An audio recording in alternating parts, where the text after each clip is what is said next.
அதிமுகவில் செங்கோட்டையன் இப்போ நீக்கப்பட்டாரு. இப்போ அவர் விஜய் கட்சியில இல்ல நம்ம கட்சியில இணைய போறதா ஒரு தகவல். அது நமக்கு தெரியாது, நமக்கு தெரியாது. அது அவருடைய அவருடைய முடிவு. அவர் என்ன முடிவு எடுத்தாரோ. ஏன்னா இப்போ ஒரு காலத்தில் அதிமுகவை வளர்த்த எம்ஜிஆருடைய ரகசியம் இருந்தால் இப்போ ஜெயலலிதாவுக்கு அவருக்கு இருந்தால் உண்மை தெரியாது. இப்போ எடப்பாடி துரோகத்தினுடைய அவருடைய தலைமையை பிடிக்காம அவர் போகின்றார். அவருடைய கருத்து.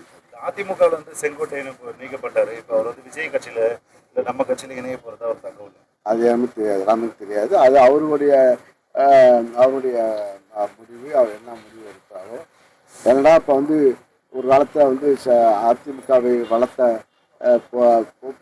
எம்ஜிஆருடைய ரகசியம் இருந்தால் இப்போ ஜெயலலிதாவுக்கு அவருக்கு இருந்தால் உண்மை தெரியாது. இப்போ எடப்பாடி துரோகத்தினுடைய அவருடைய தலைமையை பிடிக்காம அவர் போகின்றார். அவருடைய கருத்து.